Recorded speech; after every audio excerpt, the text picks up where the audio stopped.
Well, just some few hours, not even up to 24 hours, that is a full day, since the President, well, he addressed Parliament in the State of the Nation address. We've had some mixed reactions to that very address, and it will be our main focus for our subjects of discussion on AM Talk, on the AM Show, which is live on the Joynews channel of Multi TV. I have in the studio to help me kickstart the discussion the Member of Parliament for Ayawaso West Walkon constituency here in Acquah, Emmanuel Tremanting Ejakong. Thanks for joining me. Thank you for having me. He was also the former chief executive of what is now the FDA, the Food and Drugs Board then. Well, again, rich experience you have. Now, what do you make of the President's State of the Nation address? Very well. Oh, you have some other matter you want to talk about? Yeah. Oh, okay. If you don't mind, I want a matter of public interest. Which one is? The President's State of the Nation address? It is of immense public interest, but this is a little matter, and I think that it is core to our right as a people and as Ghanaians. I didn't know this until yesterday when my attention was drawn to the fact that 3 young ladies who were purported to be students at the University of Ghana, Legon, had gone to a shop in the Acquah Mall, Mr. Price precisely, and had stolen some underclothes, and that's they were made to crawl. Yes, yesterday the video went viral. And guys, what are we talking about? Let us assume without admitting that they stole. Mm-hmm. Well, they had the panties in their bags. Very well. Let us admit that they stole. Mm-hmm.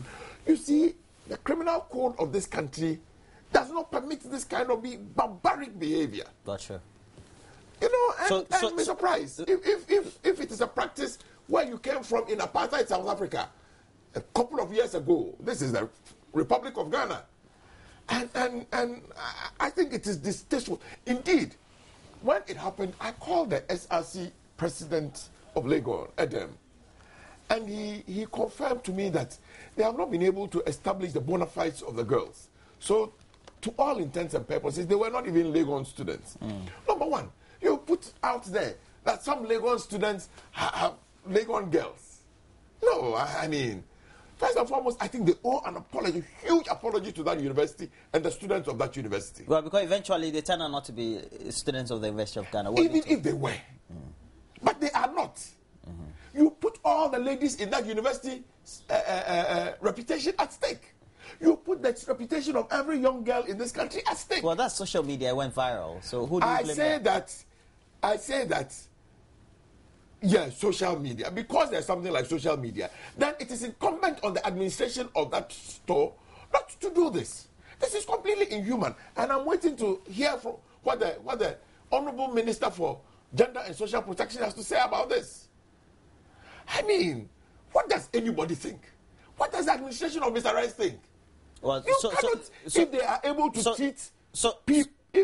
to treat people in their home country this way, maybe not Ghana.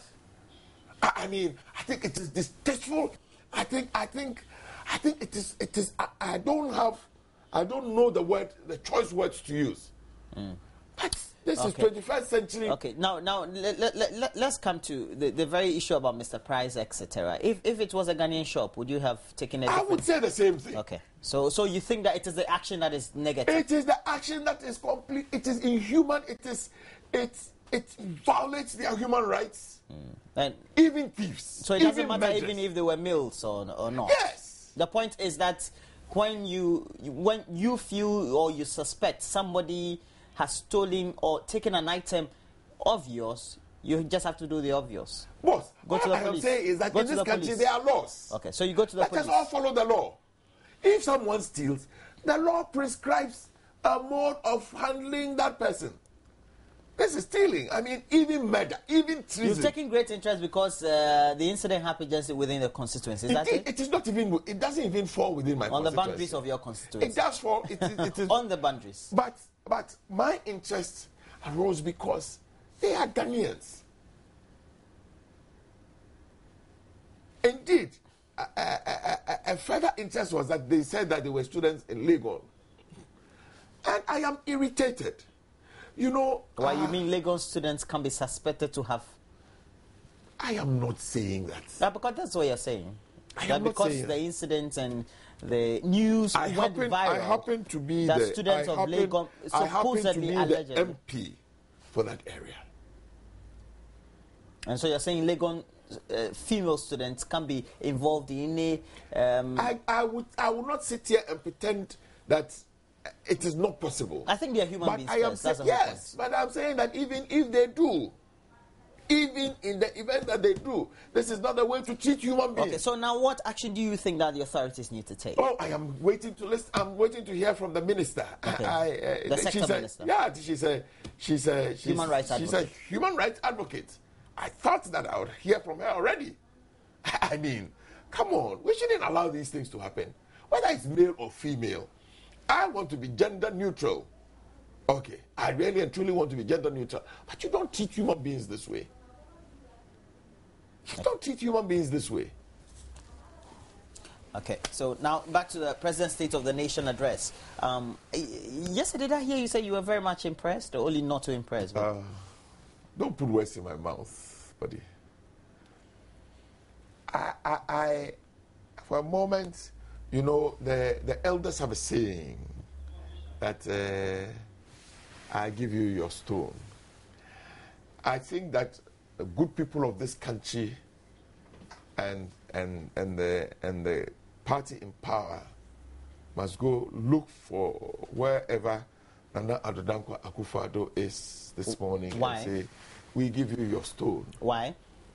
Oh, it is because when this matter came up in elections in 2012,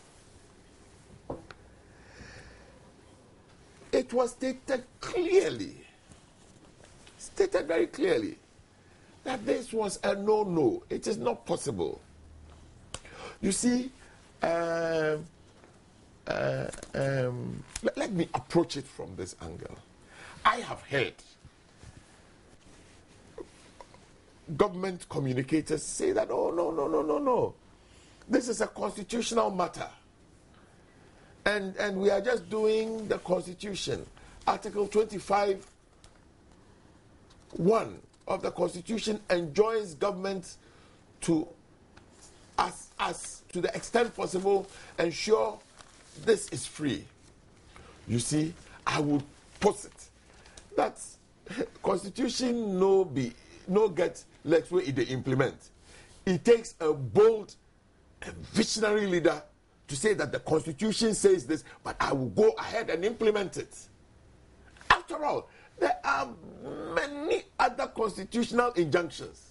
Have they been implemented? The fact that the Constitution says or talks about something, you need somebody who will say, I will commit to this. In this country, we have passed a law on our compatriots. And yesterday, His Excellency the President was waxing lyrical about Ghanaians in the diaspora. We passed a law in this country. If you take maybe now oil receipts, cocoa receipts, tourism receipts, the next major remittances. Are remittances. And we passed a law that we would allow our compatriots, Ghanaians in the diaspora, to vote. Has it been implemented? So it is not what the Constitution says. It is not even what the law says. But it takes a bold and a decisive leader to determine that for the development of this country, this is the way we must go. And that is what Akufo-Addo showed in 2012. Against the odds. Who said that we didn't know that it was a very difficult proposition? Which one? But to have free secondary school education. But it is fundamental to the development of this country. It is a position that cannot be negotiated. And so if this country is going to go away from where we are today, and indeed, let us go and look at the census figures for 2012.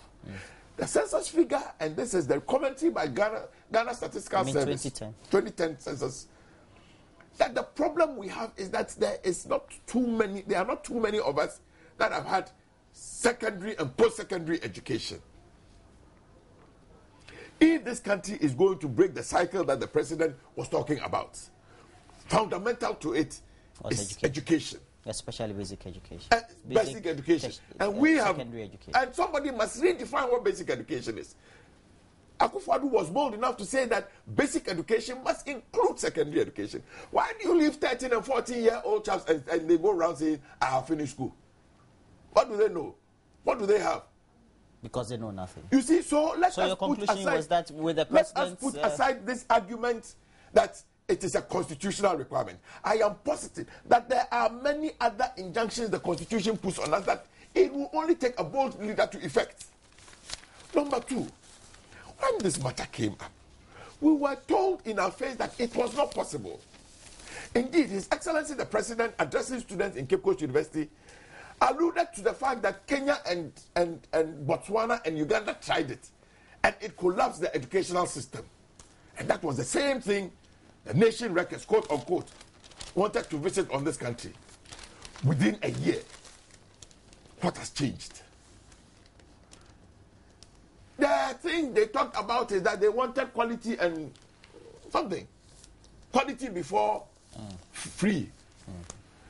And that's their problem was with access. Access has the definition of access has two components.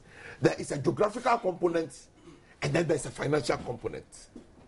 Okay. Which you disagree with? Oh no, I am defining what access is. There is necessarily a geographical component to access, and then there is a financial component to access. So when you talk about access, probably what they are talking about was that there was a constraint of geography. Okay, there was not enough secondary schools, and all of us agree. But His Excellency the President has told us that they are going to start, indeed, on the 3rd of March, he's going to cut the sword for first secondary school. Cutting the sword does not solve the problem. So is His Excellency the President saying that within 1 year, they would resolve the problem of a geographical access? Okay. Now when you have done this, then you can do this. So, you know, I honestly and really and truly think that there is something wrong. Okay, because I just wanted to pose the question, has the argument always not been for the NDC and the president while he was campaigning, that on the contrary, he and his party thought that progressive free SHS could be implemented from 2016. And I believe that his speech yesterday didn't really deviate from that very position. So we're taking a short, but when we come back, we'll be inviting into the discussion the Minister of Information, Mahama Yariga, and, well, the Minister of Information and Media Relations is already in the studio, so we'll just have to admit him into the discussion right after this very break.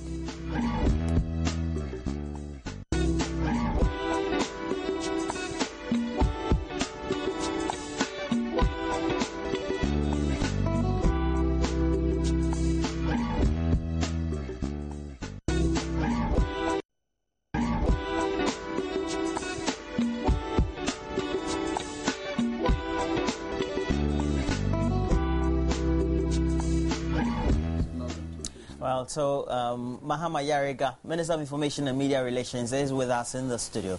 And, well, Mr. Chematin Ejakun, he started with the subject of the supposed Legon students who yesterday he believes were inhumanely treated at the Acquah shopping mall because they were suspected to have picked certain underclothing just within the Mr. Price shop, and he thought that they had not been treated just within the appropriate confines of the laws we have in Ghana. Your own perspective about it before we move on to the subject of his own concerns with the President's State of the Nation address. Yeah, good morning and good morning to your viewers. I had occasion yesterday to speak on this issue on your radio network, and I also added my voice to the numerous statements condemning this very act in this day and age in our country, and especially at a place like the shopping mall, which is really a center where the whole world converges. Tourists come there, all sort of people converge there. And it is not a place where you present a spectacle like that of Ghana. And I think that it was wrong. I also think the Interior Ministry should look at it because it has to do with the level of professionalism displayed by a private security company, which is licensed by the Interior Ministry to provide security services. There are issues also about the management of the shopping mall. So far as I'm concerned, I think that essentially what happened was a security issue. The management of the shopping mall, or even the owners of the specific shop, may have reported a theft or detected a theft, but the private security company should know the minimum standards expected of them when they exercise their functions. So clearly an affront to the human rights of the young girls? No, it was a clear violation of their rights, and I think that the security company should be taking remedial measures by now. I think that the human rights groups that are available can, and legal aid should be willing to provide legal services to these young ladies if they want to vindicate their rights. I'm also told that they may actually not be students of University of Ghana. And if they are not students of the University of Ghana, it is important for the University of Ghana to issue some statement clarifying this, because all of us are graduates of University of Ghana, and we know the standards of our great university. And so a statement like that, a report like that, does a lot of damage to the image of that university, and therefore I'm glad that they are not students of University of Ghana. And if they were? I mean, if they were, students of labor, whether they're female or male, are human beings first. No, definitely, definitely. They are human beings. I'm talking about the act itself. Okay. There's nothing to indicate that the ladies admit responsibility for the act. Somebody was saying yesterday that they didn't protest. I said they could have refused to protest because they were overwhelmed by the circumstances. So I think that this is a condemnable conduct on the part of the security agencies. I mean, the private security company, and they should. All right, now let's start with the President's State of the Nation address. According to some reports, even, well, the President, in trying to posit the whole argument about having a free senior high school education or given access, perhaps may have reiterated the very vision that the flag bearer of the MPP had when he was contesting the president in the run-up to the last elections prior to 2012. That's true. You share the same ideas as well. I think at this stage it is very important for us not to relapse into a position of which party said what, because if we do that, then we will be denying ourselves as a country an opportunity to take advantage of an important policy pronouncement and measure, and to spend enough time really looking at the implementation issues. I definitely recall that this was a major point of debate in the last elections. And I think that if you go back to the video clips of the IEA debates that took place, there's nothing in the statement of the president suggesting that free HSS is something that is bad. I think the first thing that he said was that free HSS is not a promise of Nana Akufo-Addo.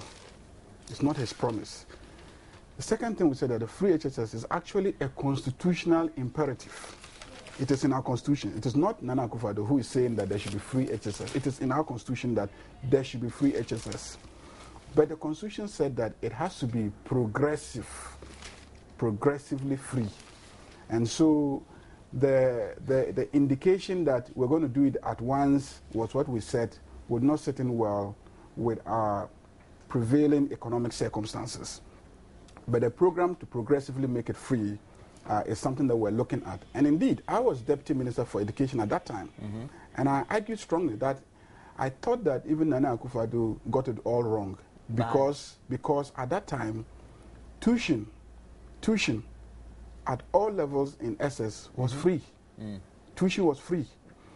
The monies that parents paid were for other things, uniforms during classes, uniforms after classes, sports dues, some dormitory charges, some entertainment charges, some ICT charges, all sort of charges, parent-teacher association contributions.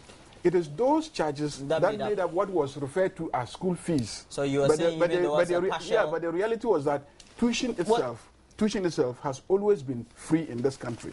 And so we said that given that all these costs went with boarding accommodation, if you stayed as a boarding student, you tended to pay a lot of these fees. If you were a day student, you didn't pay many of these fees. So we said that to really increase access, then let's focus on day schools, which didn't come with all these financial obligations. And that was the thrust of our argument, that we would rather do 200 day schools or community day schools, so that the cost that is associated with boarding will be lifted from parents. So what we are seeking to do now is to even look at these charges, library, sports, this, entertainment, etc., and then take some of it off parents to progressively add government investments to the already free tuition that they are getting, so that progressively you will remove all the barriers and the mention of the president of 2015-2016 for a free SHS system, what did he particularly mean by that? That is, it is going to be free? Yes. As espoused by Nana Addo Akufo-Addo in the last election. We will take the burden that parents are paying for all these extra costs, apart from the tuition that we so they only discussed. They only pay minimal charges, you're saying? Especially the boarding students. But the day students would ultimately get it free of charge. Now, the president is expected to cut sword. And I remember him inviting members in the House, especially the opposition members, that's on, is it March 3? March 3rd, yeah. Okay, good. What does it mean? Is that the beginning of the initial 200 schools? Yes, that's the beginning of the 200 schools. Aren't you lagging behind in terms of the timetable for building those schools already? To some extent, you may say we are lagging behind, because we had planned that these constructions will start last year. But you know that we'll have to go through procurement processes. Last year also, we had to agree on the designs. Then these days, with the pressures on land, and especially because many of these schools are in the urban centers, even in the rural parts, it will be the urban parts of the rural communities. So land and access to land, especially sizable land where in future you can expand into bigger campuses, is a problem. And so we had to spend the year really sending teams from Ghana Education Service to all the 200 districts where the schools should be constructed. So there's a lot of background work that has to take place before you establish a school in a community. So you used the last year to do it? And that has been completed. Okay. And as we speak, the procurement... This year, how many schools are you going to build? The procurement for 50, is ongoing. The procurement for 50 is ongoing. It's been advertised. People have put in their tenders. And so it's going through the procurement processes. And we are confident that by the March 3rd, the first batch will be awarded, so that the president can go do the sword cutting for construction to start. Mr. Chairman Tejakun, you should be very much happy with the current subject as far as education is concerned. While you make your comments on that, there are substantive issues as to his comments and government's own statements about efforts that are being made to improve the current state of the economy. And importantly, he said that sacrifices needed to be made because medium and long-term measures being introduced were the panacea to improving the current dependence on imports. And that has always been an idea that has always been identified and espoused by all. Well, let me just say this, that I think that it is unfortunate that in this country, we have politicized virtually everything to the extent that something that is core, that is fundamental national development, has also become so politicized that we take polarized positions in a matter like this. I think it is unfortunate. Look, all of us live in this country, and all of us witnesses to what happened in the 2012 election. Going back, we could even go back as far back as 2008, when the current president, His Excellency, the president, was a contestant, was a vice presidential candidate for the NDC. Again, yesterday I was listening to him being played, a playback of things he said on a radio station in Techiman. Okay, stating very clearly that when the NDC comes into government after the 2008 elections, that secondary school was definitely going to be free. And indeed, His Excellency the President, the late President, Professor Mills, was insistent that when they say it is free, it is very free. Spoke with some amount of derision about capitation, and that when people say it is free, after people have paid for capitation, their parents still have to go and pay for cultural fees, still have to go and do this. And that the thrust. In the heat of the campaign, right? In the heat of the campaign. Indeed, in 2012, they came back to say that. For them, people were redefining what the Constitution says. Basic education as defined is primary education. And that even the primary education has not been fully funded. So who is talking about secondary education? You see, I would want to ask, today, has primary education been fully funded? Capitation has not gone for probably a year. Capitation grants, 4 cedis, 50 pesos per child, has not been paid for a year. At the beginning of the school year, there was no chalk to write on with. And all of those things. You mean in some districts? Or in some schools? Most schools. Some schools. Well, you haven't got I will not argue.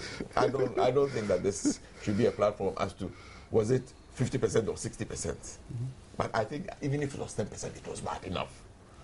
Having said this, now we have come full circle, and we are beginning to say that, oh, what the people said, and we said that it was not possible, that primary education is not funded.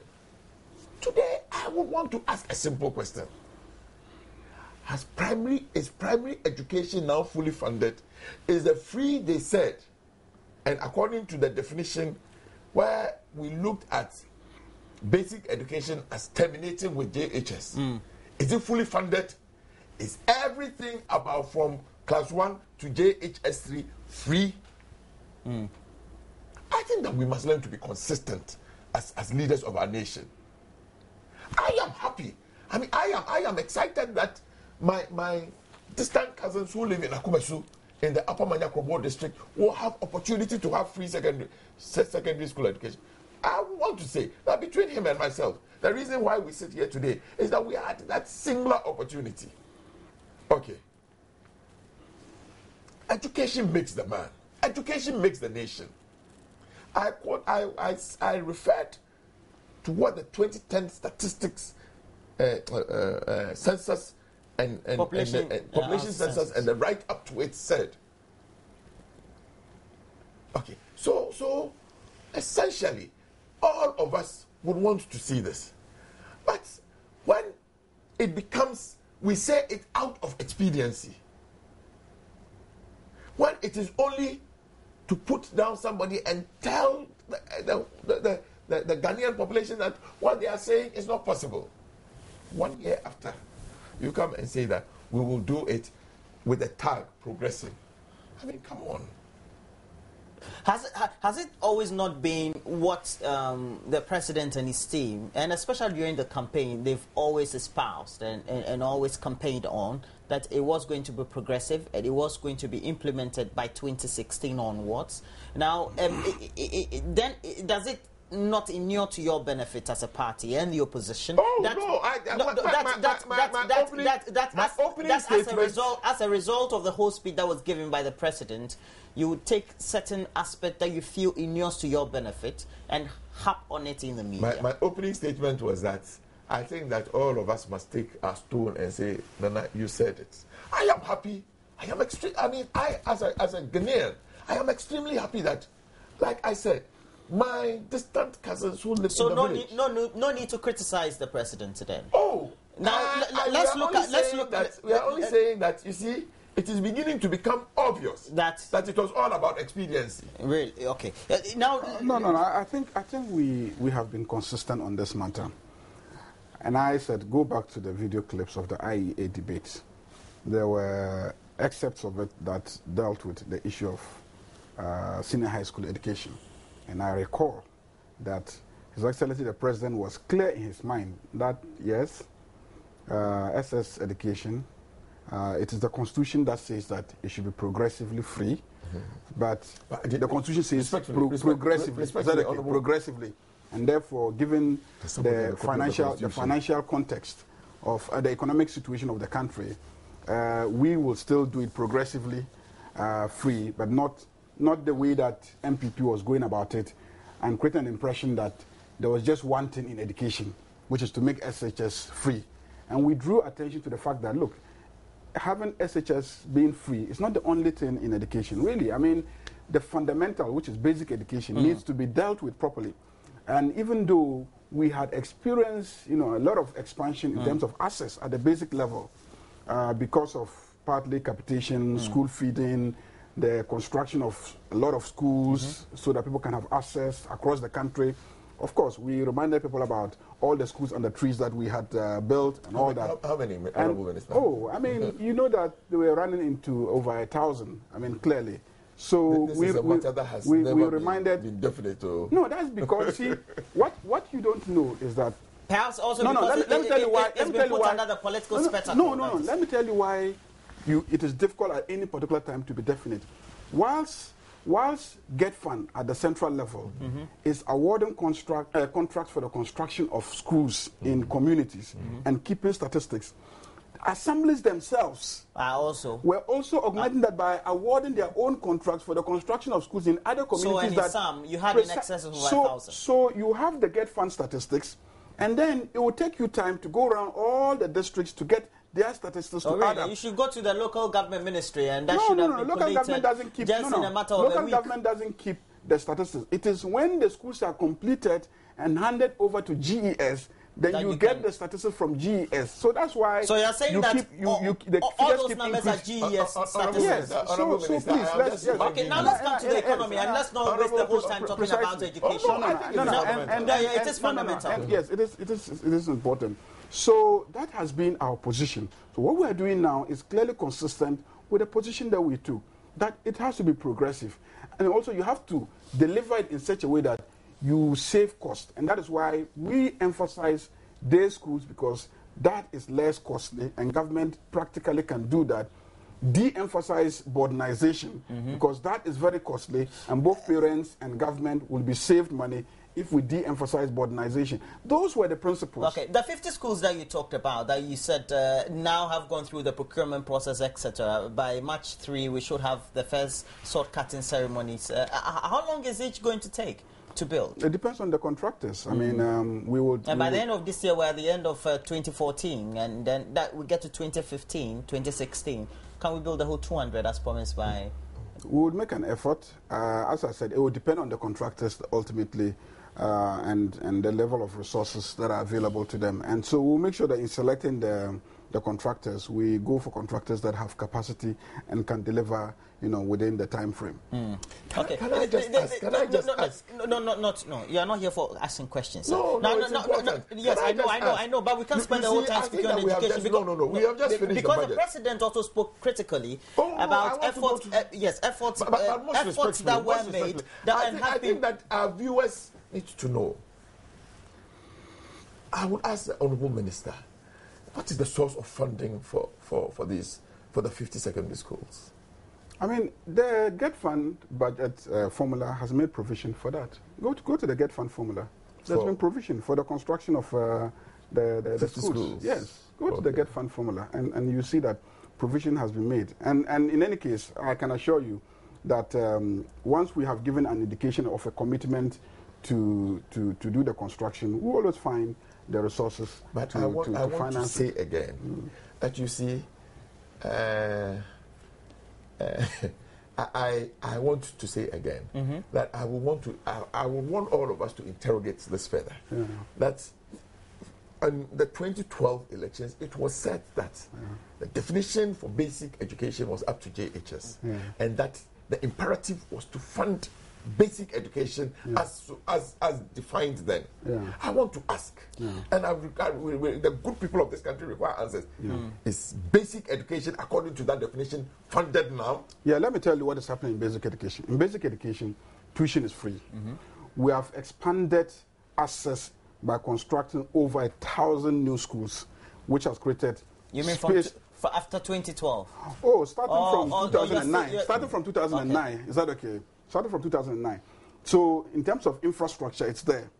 We have increased the remuneration of teachers following the implementation of the SSS so that we can improve upon the motivation of teachers to deliver on time, on task, and quality education. We have provided school uniforms to schools where we have served underprivileged communities so that children will not refuse to go to school because they don't have uniforms. We have increased the school feeding program to cover many of the rural communities and realigned it to move it from relatively more affluent communities in many of communities that are poor. Don't have at all. We have also we have also started a program. In fact, we obtained a grant of 75 million, which is about 150 million Ghana cedis, $75 million, about 150 million cedis, where we targeted rural and poor districts, and we are piloting a scheme in partnership with the Global Partnership for Education, and we're giving them district grants, school grants, is that okay? Resources for training of their teachers, all that to facilitate quality at the basic level. So a lot is happening to improve quality at the basic level. It's not as if nothing is happening. And all the policies we are talking about, reposting teachers to rural communities and underserved communities, are all part of the initiatives to improve quality at the basic level. We're saying that whilst progressively we would ensure that there's access to senior higher education, progressively free, de-emphasizing boardinization, which is very expensive, and promoting day community school, which is relatively less expensive, and the little cost that parents have to pay for day schools, taking that off them to really make it totally free at the level of day school, and then de-emphasize boardinization. Whilst doing that, we will not lose sight of the fact that the real problem is at the basic level, dealing with quality issues there, and making sure that we improve that. Is that not the same content that was also campaigned on by the MPP presidential candidate in the last 2012 election, and even extending it to the senior high school level, saying all that very belt from the very kindergarten to 6, 6 to JHS, 3, then 1 to 3 of SHS, all those will be put under that very belt of being basic, because these are critical foundations that they needed for tertiary education. Because if you have those, that doesn't make you independent-minded enough for you to contribute resourcefully to the fundamental development of the country. The issue of reorganizing and rebranding, for me, is immaterial. That you're going to call from kindergarten to senior high school as basic. Does it change the content? Does it change the curriculum? It doesn't change the curriculum. Is that okay? Unless you are changing the curriculum. So for me, that is not the issue. I think that the real crux of the debate in the elections was the impression that senior high school, you are going to make it free overnight without developing a strategy that would minimize the cost to government. I think that was where the problem was. And we said that, look, you will have to have a strategy that reduces the cost. And what is that strategy? De-emphasize boardinization. Promote community day schools. That will reduce the cost. when the cost is reduced, then government will be able to also take on some of the costs. That's what we're doing. We're saying that we'll do 200 community day schools. So we shift to day schools instead of boardinization. And now we are taking on the cost of even the day schools progressively and taking on some of the cost of boarding schools so that we would implement the progressive free education program. We were supposed to have an estimate of 71 million Ghana cedis. What was that for? The 71 million Ghana cedis is what we are committing, is that okay, in the initial stages of the implementation of the free senior high school program. From the period 2015-2016? 2015, yes. So we are looking at, around that time, our estimates are that we will have about 870,000, pupils in the senior high schools. That's a very bold statement to make. So, so besides the academic user fees or the other fees they'll pay, basic tuition fees will be free.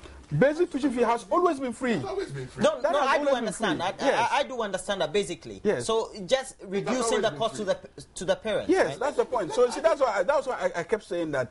Even at that time, when the debate was going on, there was a misunderstanding of really what was happening in senior high school education. And I tried to bring that out, but I was busy campaigning my own constituency, so I probably didn't forcefully put that out to the public. Because the impression that was created was that, people pay fees in senior high school. I said, no, tuition is free. Government builds the schools, government pays the teachers, government provides some basic textbooks, government provides some basic infrastructure, and even for the boarding students, government provided some feeding grants for every student. Is that okay? Now, schools, however, thought that they needed more, and parents thought that they wanted very high standards, and for which reason they were willing to make additional investments.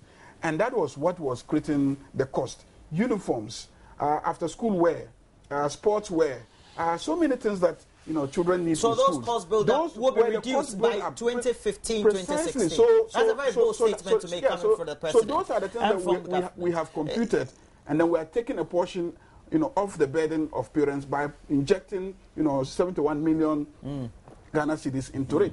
Is the MPP worried that, perhaps the campaign promises will now come into fruition? Oh, why should we be worried? I mean, I think that this whole nation will vindicate us. I want to believe that in every hamlet they will say that, after all, Nana Acquah was right. We are here spewing out figures. How different is it? We also talked about the fact that we were not going to do any more boarding schools, we were going to do day schools. We gave out, when we started this, when Acquah had an interview with the BBC, they jumped at him. The man just talked about it. He didn't put up any figures. Today, we talked about 78 million in the first year. We are talking about 71 million in the first year. Oh, so our calculations were about right, wasn't it? Okay, but I want to go basic, fundamental to this. For me, I am saying that I am happy that the good people, the children of this country can have access to secondary education. I think it is important. But I am saying that, when you tell us that why you can't have it is because of definitions. Honorable Minister, to say that, just to add on and say that we are redefining is not the issue, it is the content. Yeah, but nobody said anything differently. You insisted, the NDC party then insisted that we have not finished taking care of the basic. So what are you talking about secondary? Today, I want to challenge and say that the basic is still not taken care of. What has changed? You mean adequately? Precisely, that's the point. I say there's no chalk. Capitation is not paid. We've been paying. Is that not a blatant statement to make? Listen. Not taking into cognizance what we've been paying. I mean, I was at Minister of Education for a while, and I know. And, I've been in Parliament when they were in government, and I remember there were complaints of delays, sometimes in payments. These are administrative matters, and very often the schools themselves find mechanisms for obtaining the materials that they need to use, so that when government ultimately makes the payment, they pay their contractors, okay. So their suppliers. So this is not a matter over which you should, make so much capital out of. But you made capital. But I indicated that whatever the case. You made capital. Okay, so you're worried that capital was made out of it, and now it's a policy statement that is being implemented. We will not move to the side. We will not move to that level. Now let's move on to the economy, and the president yesterday, Mr. Joynews, I want to start with you. He made certain bold statements, particularly on what we've always identified that Ghana is over dependent on imports, and what needs to go. You see, let me say this. Mm-hmm. Let me say this. Mm-hmm. I think what the president spoke of straight knowledge. All of us know this. Okay. So you mean he just said the usual? It is straight knowledge, but it is true that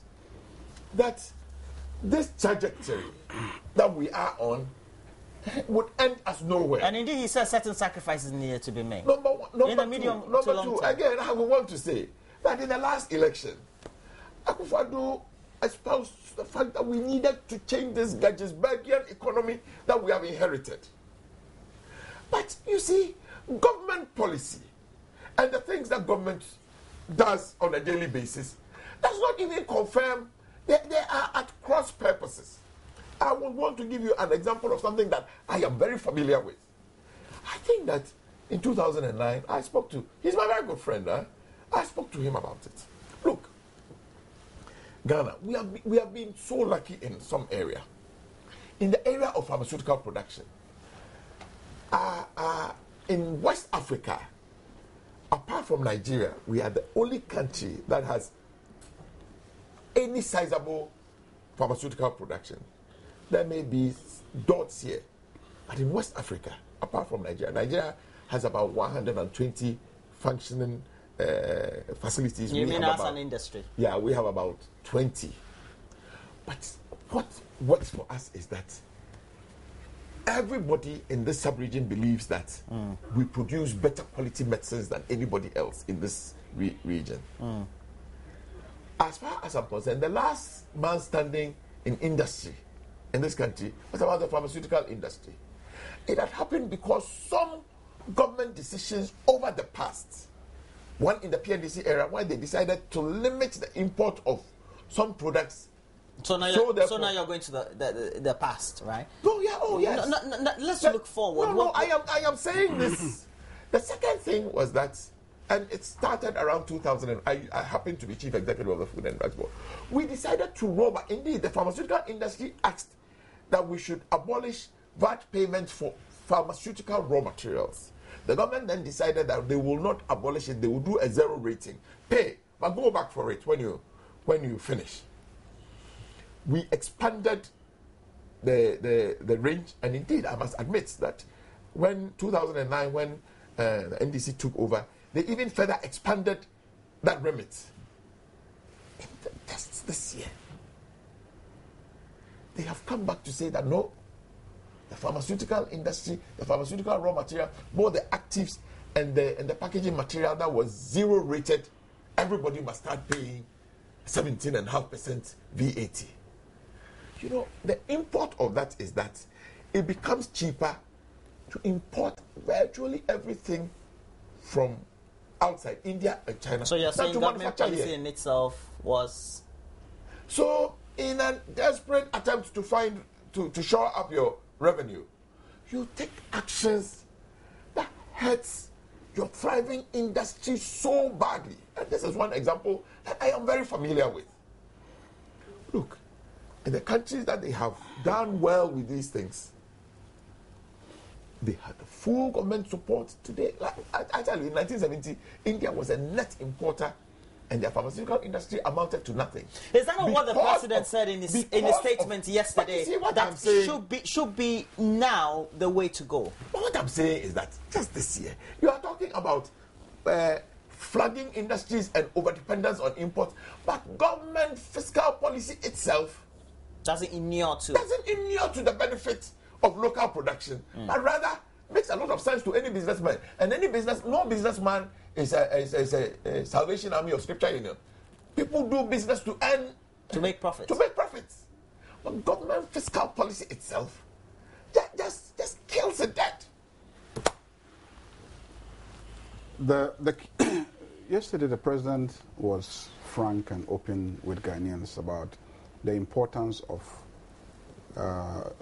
revisiting the fundamentals of our economy, which is our overdependence on imports, and taking the various industries one after the other and having a clearly thought through strategy for promoting exports, or at least substituting imports with domestically produced goods for local consumption. That would save us our foreign exchange. And he clearly mentioned a number of things that are easy to do, like rice, easy to do. I mean, tomatoes, easy to do. I mean, oil palm. I mean, it started here, went to Malaysia, and then we now send it there and then refine it and bring it here. So those are the candidates. I mean, pharmaceutical was mentioned, and a stimulus package to be given to them to soar up their capital to enable them to be able to compete. So those are things that we will pursue aggressively. Clearly, the tax measures that were taken recently, I mean, we all do admit that it was in the wake of some need to soar up government revenues that we introduced. Some of them have sunset clauses. That is to say, they are meant to just last for a period after which we would remove them. So those measures, yes, we know some of them will affect some sectors, but we are reviewing them. And where we think that they will hurt our initiative to promote local manufacturing industry, we will review them and deal with that. But at this stage, we are very committed to a program to promote local industry, to promote the competitiveness of Ghanaian industry. I mean, you mentioned taxes, but I can assure you that I was also at the Ministry of Trade and Industry. And I want to assure you that for many of the manufacturers, taxes are not their most important or their biggest challenge. Some of them, their biggest challenges really relate to having access to reliable and affordable electricity, having access to reliable and affordable water supply, and having some basic infrastructure such as roads go to their place, and then having, skilled and dependable workforce. As for the tax, it applies across board, everybody. Even in those countries that you're talking about, they also pay taxes. The key thing is these are the key drivers of competitiveness today. And that is why the president is taking very bold steps to soar up our energy generation capacity. That's why we're having all these reforms that are taking place in our utilities, in the regulation of the pricing of utilities, and etc. All these are meant to really promote the competitiveness of Ghana, both for manufacturing and even the other services sectors. So our commitment to really indigenize manufacturing in this country is very clear. The president has said it, and we'll continue to dialogue with industry. And the president said the tune yesterday. He says, look, I've been talking to industrialists. He mentioned specific names. He mentioned specific conversations. Yeah, mentioning beige capital and conversations that he's been having with them. So through these, we'll get to know where the real bottlenecks are, and we'll work with them in ways that we believe will enhance their capacity to take the place of the foreign manufacturing firms that are pushing down our throats many of these cheaper products. Well, we do understand that, but the truth of the matter is, for even the avenues that have been created, and the president yesterday mentioned how now the directive has been given to institutions like EDIVE, etc., to extend a lot more just beyond the current sectors that they deal with into tomatoes and the other consumables, etc. That when the platforms are created for these entities to access these facilities, they are not in a position, well composed, be in a position to access these facilities in themselves. Now, secondly also, I mean, how then do we encourage more imports and encourage our people also to be strengthened at the same time when we have a competitive playing field? Well, I mean, where there are imports, but the cost of manufacturing locally is higher and the imports are cheaper. Now, where does the businessman strike the balance? And the consumers also, where would they strike the balance? Which product would they go for? The strategy is to first and foremost enhance the capacity of the local manufacturer to manufacture. Over time, or? Oh, it takes time to build capacity. Definitely. It takes time to build capacity. It takes investment in capital expenditure. It takes investments in human resources, and some infrastructure for you to be competitive. But in all this, it takes money, cheaper money. Is that okay? And that is why DIF and Co will be able to assist, because they will provide funding at very cheap rates for the manufacturers. There are other things. In this day and age, you cannot be advocating protectionism. You can't do it. You cannot. I mean, but you can protect your market from certain unfair practices. So you can put in place anti-dumping and countervailing measures.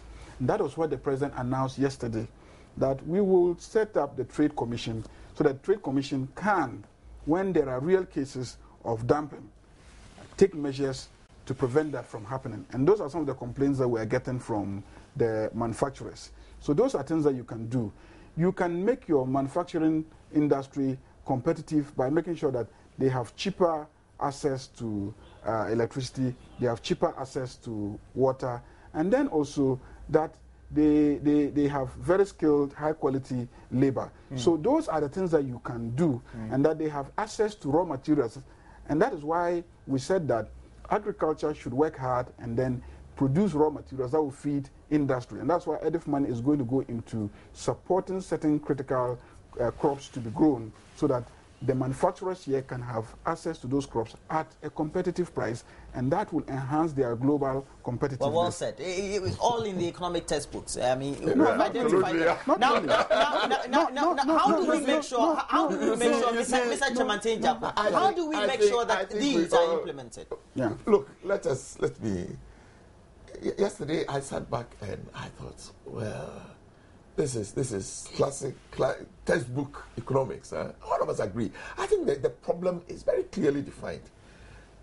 What we need is the forthrightness to resolve those problems. You mean the confidence and the commitment? Commitment. A certain commitment. See, I happen to be on the Parliamentary Select Committee for Environment, Science and Technology. Looking at the budgets, 2013, 2014, any country that wants to industrialize has to drive research. Okay. When we looked at the budgets, we are talking about solutions here. When we looked at the budget to do of the ministry, Council for Scientific and Industrial Research, apart from paying salaries, there was virtually, and for 2 years running, there is virtually no money going to that council to drive research. There's nothing for service, there's nothing for, virtually nothing. But we find money, including ABFA, annual budget funding amounts, to give to RLD to clean the beach. So maybe we should change our priorities. I would want the money to go to CSIR.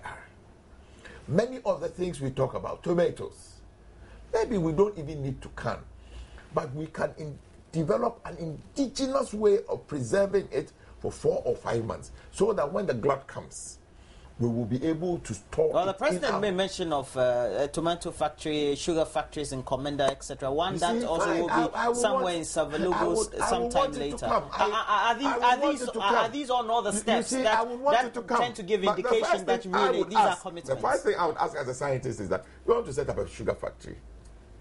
Have you thought about the material to feed the factory? After all, we have had 2 sugar factories here. One close to my hometown in Esutare. In a certain period, and all of us know that period, the Komenda and the Esutare factories went down. Because, or you can take Polugu, the meat factory. It's not about setting up a meat factory, but you must make sure that consistently and you have the inflow to fill it. You see, otherwise, the tomatoes from China will always be cheaper. I've had opportunity to visit. When you go in this Tianjin area, you will drive for 30 miles and all you see on the right and the left are tomato farms. Okay. And even in the bad weather, they find a way to still produce it. It is all about scales. The president has said it right. What we need, where we have the competitive advantage. That is why I was talking about the pharmaceutical industry. I have no shade of doubt in my mind that in the West and Central African sub-region, we have a huge competitive advantage. So you're saying the potential is there? But when you take, the president said he has proposed that 50 million cedis should be given for the production of antiretrovirals.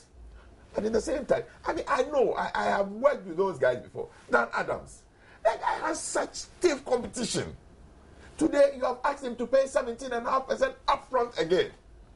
He can't compete with anybody. It costs half if he went to India and bought those things and sold it here.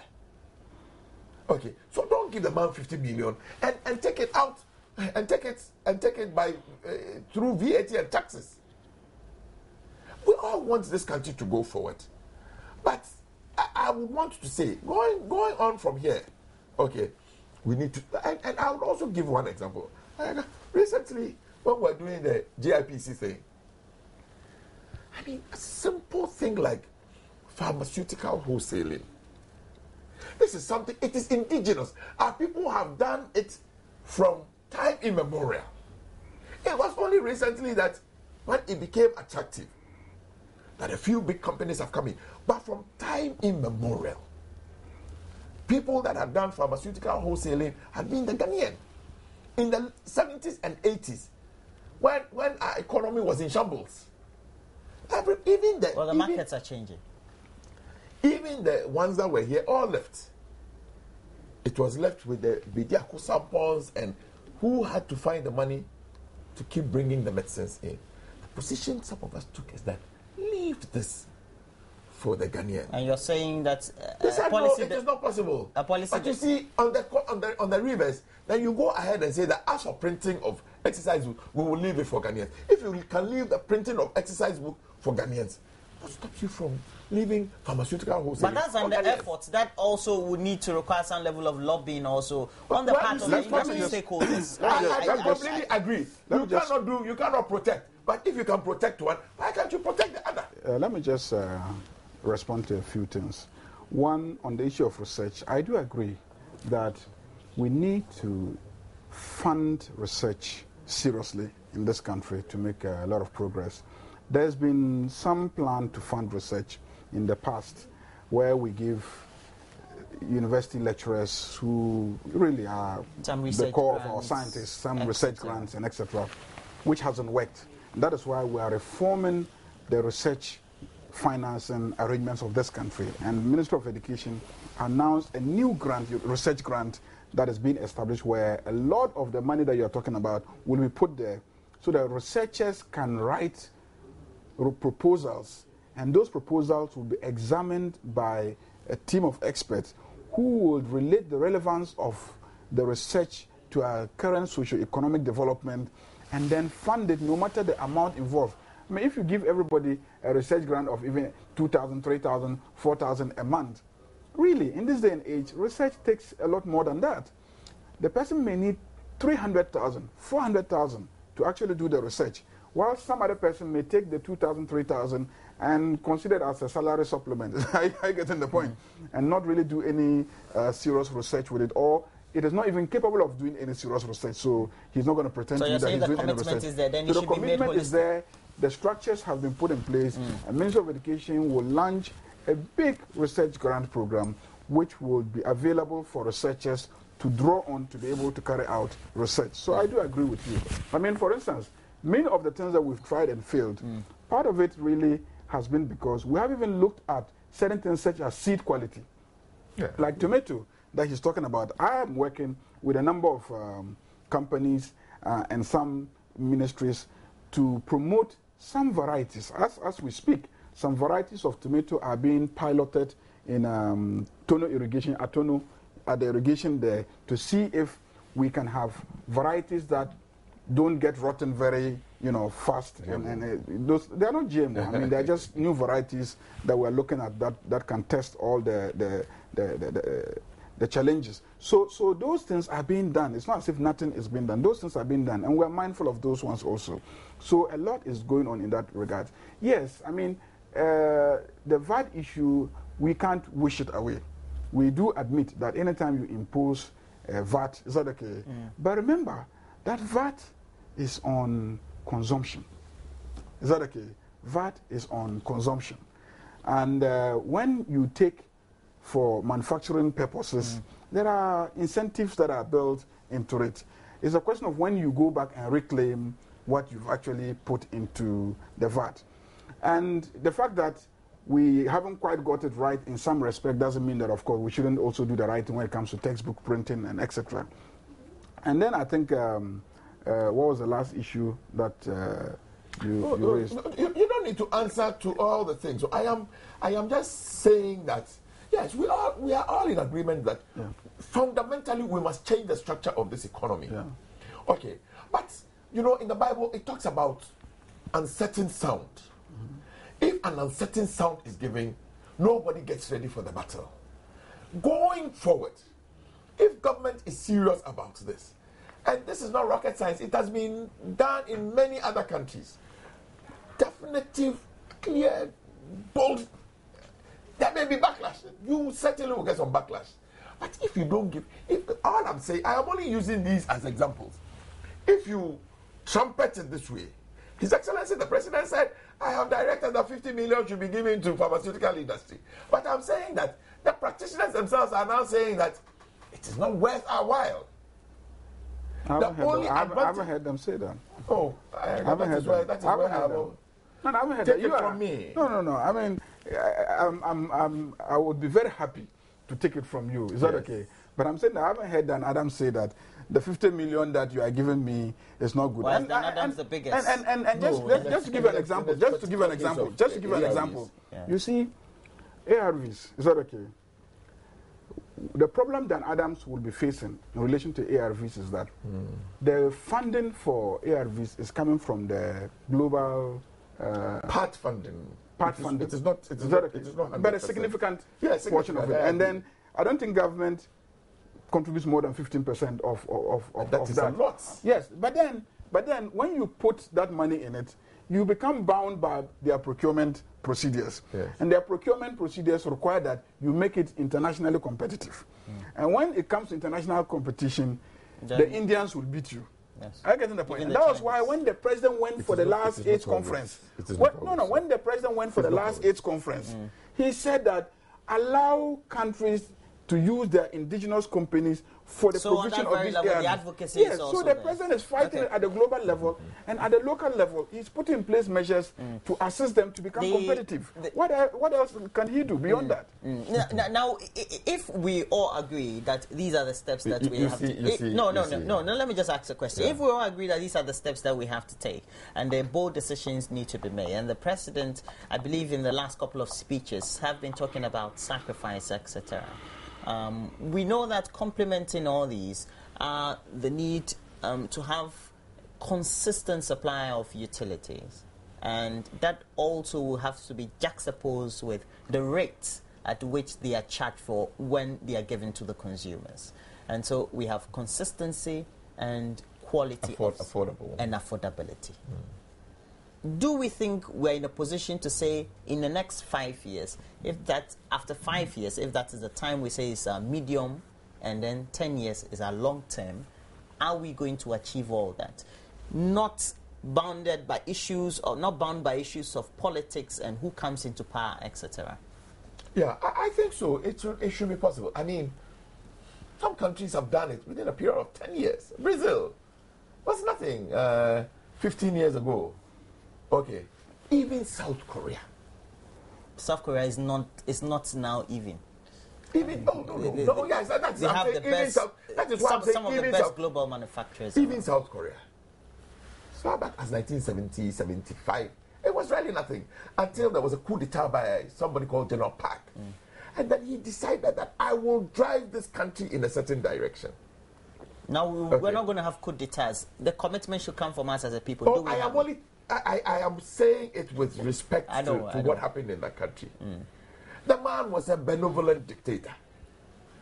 He picked up, you see, those are the things I will say every day. I don't have a problem about government supporting industry. Indeed, that is what it has to be. These people picked up 10, 12, 15 companies, the so-called chaebols. Samsung was nothing, it was just an electronic repair shop. LG, the real name is Lucky Gold Star. Hyundai, they were just repairing cars and fixing cars. But today, Hyundai has become a global leader. It is because government actions, fiscal policy,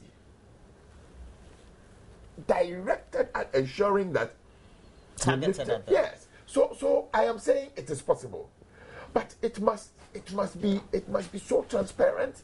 It must be with such boldness. If we find that in between the medium and the long term, we should be able to change the fortunes of this country dramatically. God has been so kind to us as a country. I don't know of a country of 24 million people that is so well endowed. Okay. Like ours? Like ours. We have fantastic human resource. Go to Fiji, go to Guam. You will find Ghanaians in very high professional positions. Okay. His Excellency the President spoke about the diasporans yesterday and the contribution of the Ghanaian diaspora. Okay.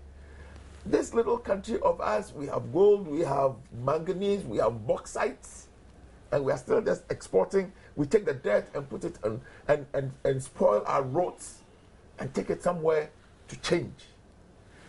If governments, and I don't mean, I am just saying government generically, is bold and takes the appropriate decisions, we should be able to completely change the fortune of this country. I believe we should be able to completely change the fortunes of this country in 10 years. The commitment. When do we start seeing the actions being put in place beyond the announcement of directives that have been given?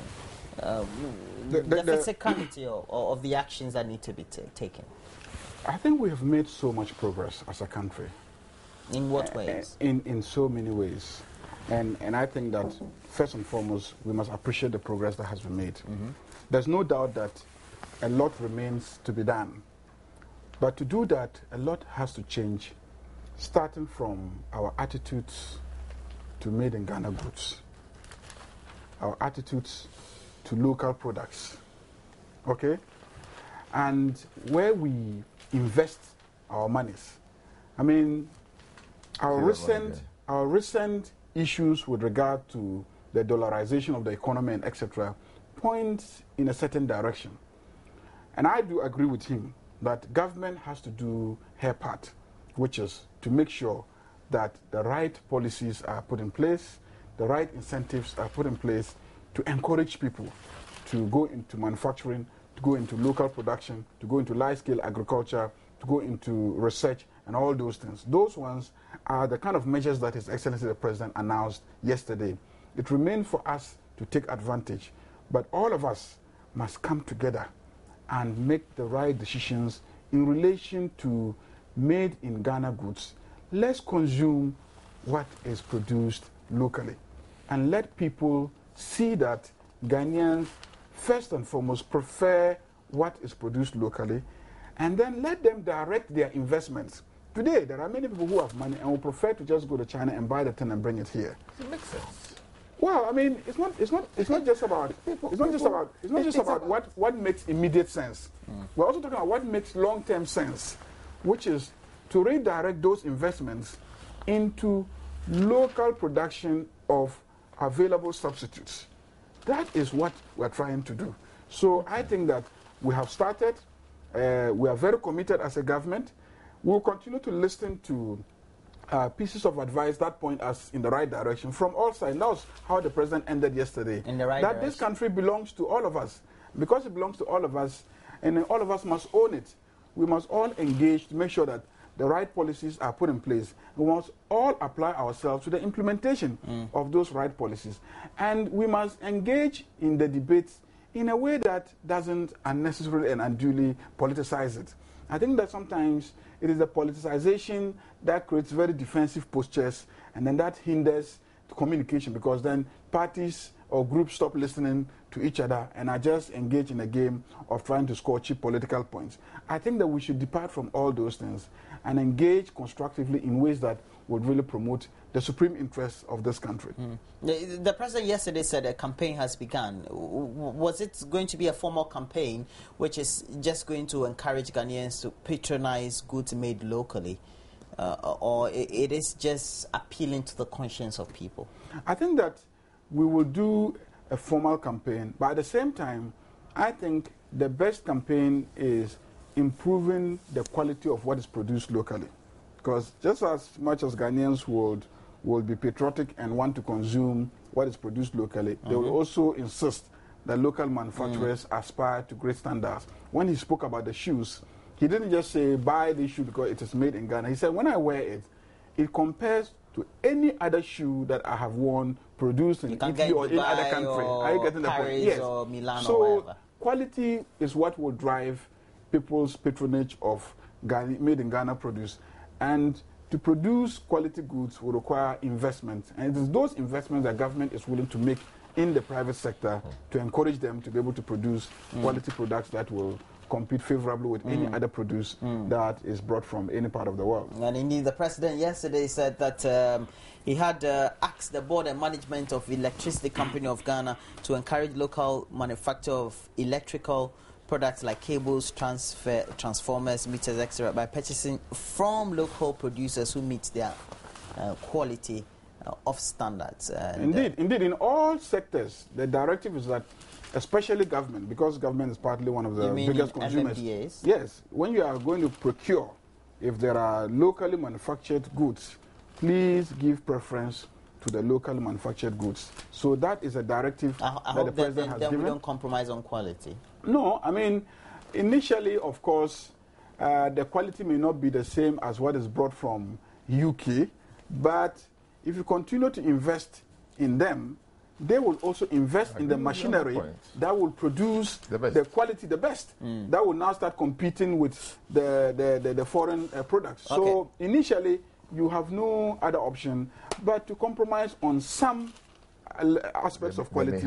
But in the long term, you will gain by enabling them to invest in the facility that will also produce the high quality. Because at the end of the day, it's the quality of your machinery and the technology that you deploy. And technology is expensive. And they must have the right kind of investments to invest in technology. Because the point is that all of us, the two of you may be wearing something locally made, but the materials that have been used to make all these local... But at least, yes, that's the point. It's locally made. It's locally made. No, but how do we make sure that, for example, Mr. It is about competitive advantage. Start wearing a shirt made by a local designer and not Ted Baker and TM Lowen and etc. You see, we might not be competitive to manufacture the fabric, but at least once the fabric is here, we'll get some jobs. We'll get jobs for the tailors. Yeah. Okay. It is. Let us not kid ourselves. We might everything that we can manufacture. No, we might not be competitive. What makes the Indians and not the Chinese, the Indians, the Bangladeshis, etc., better at it? Even Which the Thai. One?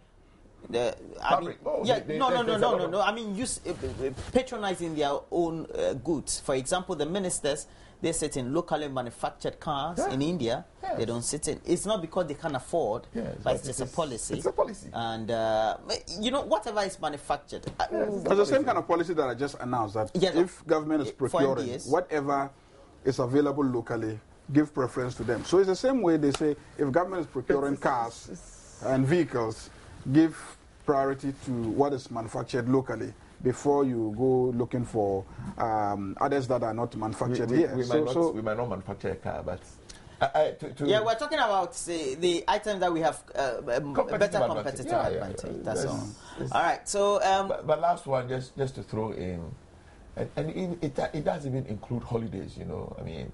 We should have holidays in Ghana. We must have holidays. But if you can afford Dubai, for example. No, don't go to Dubai. Go to Mole Game Reserve. I'll take your wife and your children and all of this. Go to. Why you go to America and the States? No, go to Mole. Aren't you entitled to that as well? Sir, aren't you entitled to that as well? Well, I mean, I think that the president's travel to Dubai must be put in context. We are not going there. No. Oh, please. Well, he's an information minister. He wants to clarify. We should just be. We should just call a spade a spade. Is that okay? We are talking about the president's travel to Dubai. Who has mentioned that? I mentioned Dubai. You mentioned Dubai. I said, please. I'm saying that. But I didn't mention because of the president. Because I love Dubai. Call I want to be in Dubai. I think you are just talking about the president's travel to Dubai. And I'm saying that it's important. Have you heard about it is important to put that. No, it's important to put that in context. The president had an invitation to come to Dubai, and he took advantage of it, went there. But also, he worked. He met investors, and some of them actually are in the country now looking into the energy generation sector to invest. So, yes, he went to Dubai, but he came with dividends to the good people of Ghana. I think that is the most important. The president yesterday didn't speak about... When was the last time you went to Mole? Do you know where Mole is? He can't remember. Do you know where Mole is? No, do you know? He can't remember. Okay, yesterday the president... He can't remember. On the remember. map of Ghana, you know. Have you been there? Yesterday, seriously, the president didn't mention... well, the CBD loan, yeah, perhaps just an afterthought. I thought, what has happened to it? I think we must all agree that it's a very difficult position. That's politics. I think what you're doing is politics. It's not now, politics. I want you to start. No, I think it is. We have said it must be renegotiated. It doesn't look like it is doing too well. I mean, you see, we must be bold and honest and sincere. One of the things I admire, I'll tell you sincerely, one of the things I admire with the last government was that STS, they made so much noise about it. But when it is not going well, you know, it is better to cut your... Any businessman will tell you, it is better to cut your losses. There's a new government, so I guess... it's the same government. The XTS is the same. I mean, for 6 years, they've been in power. I want to believe that it is not going well. The minister may have a different perspective, I mean, but I want to believe it's not going well. You see, the government has gone out there into the capital markets to borrow money. This money has been 4 years in coming. If it was walking from Beijing, it would have arrived in Accra by now. I mean, stop it and go and do something else. I mean, I mean, the point is that you know that some aspects of the CDB loan has actually been released. You know that. Yes. Some aspects, some have been accessed. How much? I mean, the gas infrastructure. I think the last time we were told, they said in excess of 600 million. Yes, so the gas we paid to get the gas infrastructure. The gas infrastructure project is being financed through that. The truth, and we must all admit that the truth is that negotiations are ongoing because there are still, you know, outstanding issues. Because you see, the funding is targeting specific projects. Okay, and so there are issues about even whether you've completed designing the projects, you've done proper costing and etc. So you're saying we're even already ourselves. And as you move, you're also comparing that source of financing to other sources of financing that are available to you, and then exercising, you know, your best judgment as to what is the best one to take advantage of. So I mean, I wouldn't say that it is not coming. I would say that it is coming gradually as and when we finish. But it was a huge campaign issue that was used the last time. So oh yeah, I mean, it's about financing. It gave the NDC and your government a competitive advantage over the MPPs. Well, I mean, at their time, they also tried a lot of financing initiatives that they, you know, espoused as major feats. I mean, they were the first to go to the international market, you know, to the Euro bonds. So they were the first to go and then had a huge chunk of money. I mean, they went for an IFC that ended up being a hairdressing salon. I mean, that was not a real IFC. I don't think we have to bring that. No, I'm not bringing it back. I'm not bringing it back. We are doing politics, and he wants political advantage. I will talk about XTS. That the president. But you mentioned XTS already. You mentioned XTS earlier. No, he's repeating fine. You mentioned it. He's repeating fine. Okay. No. But he wants to do politics. We cannot do politics. I don't want to do politics. Yesterday, the president urged all of us to build bridges and work together for the betterment of this country. So I can assure him that, you know, we listen to them. I mean, they're a minority, and the objective of a democratic arrangement like ours is to have a critical group that is looking, analyzing, and then providing constructive advice. And we're taking the pieces of advice as they come. I want to assure Ghanaians that what the president said yesterday, we are all very committed to it. We will listen to public criticism. We will act on constructive ones. We will avoid unnecessary politicization, because it tends to unnecessarily divide this country. And so those of you who host these programs should also help us, you know, so that the engagement is such that it is bringing out the best of all of us. You mean we've always been very much biased? Is that what you're saying? No. I also have a last word? No. You help. You help facilitate. With compliments. Yeah, right. That's all. Okay. Closing remarks. I would also say that yes, this dear country belongs to all of us. All of us want to have a very good outturn. The elders are saying that the priest that lives in a town and prays that the town should collapse. When it collapses, it falls on his head too. Nobody, I mean, sometimes you have, but when we criticize, I mean, I came here, I am speaking to the facts. If I am saying that if that is the real position, we need to. But you're doing a little politics as well. I mean, just like him. But we are not doing salvation. I mean, he's not. All right, so that'll be it. You know, that's the thrust of the matter itself. The gentleman who has been speaking is current member of parliament for Ayawaso West Walkon constituency, and Emmanuel Chimantin Acquah is his name. Thanks for joining me this morning. Thanks for having me. Mahama Ayariga is also the Minister for Information and Media Relations. Again, thanks for spending your time with us. You kept glancing at your watch. Yes, I know you have other commitments as well. It's not often that we get to have you in the studio. I'm sure that it is going to be the subject of discussion for many talk shows, especially on Saturday when we have many of those morning programs on radio and TV. That'll be it for AM Talk. An extended version today. Next, we bring to you my banner and other discussions still on the AM show, which is live on the Joynews channel of Multi TV. Thanks for your messages. Unfortunately, we've not been able to relay some of them to you, but they've been on the page, Joynews on TV, on Facebook, and also 1760, the short code we always provide for you. Next, we bring you AM Biz.